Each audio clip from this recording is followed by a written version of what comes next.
सभी को मेरा प्रणाम। स्वागत है आपका मेरे YouTube चैनल सर्व मंगल में। आप सभी को गोवर्धन पर्व की मेरी ओर से बहुत बहुत शुभकामनाएं।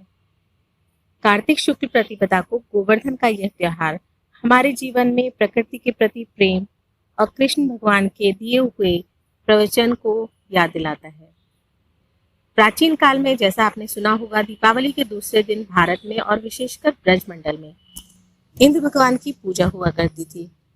श्री कृष्ण ने कहा कि कार्तिक में इंद्र की पूजा का कोई लाभ नहीं, इसलिए हमें गौ के वंश की उन्नति के लिए पर्वत वृक्षों की पूजा करते हुए न केवल इनकी रक्षा की प्रतिज्ञा करनी चाहिए, अपितु पर्वतों और भूमि पर घास पौधे लगाकर हमें वन महोत्सव भी मनाना चाहिए।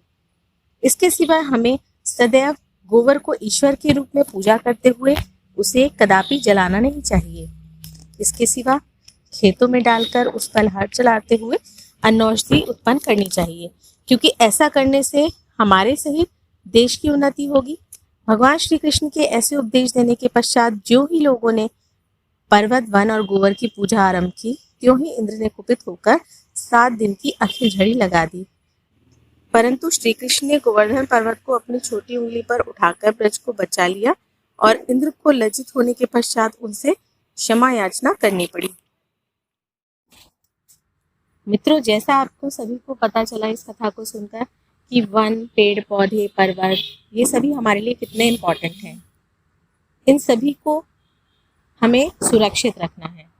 तो गोवर्धन पूजा को हम इसीलिए और ज़्यादा अपने जीवन में उतारें कि हमें प्रकृति के साथ रहकर उसकी रक्षा करते हुए भगवान के कहे हुए वचनों को संजो कर रखना है और सुरक्षित रखना है, जिससे कि हमारे आगे आने वाली पीढ़ियां भी उस चीज़ का संपूर्ण रूप से पालन कर सकें और समझ सकें। तो मित्रों, इसी के साथ मैं अपनी बात को विराम देती हूँ।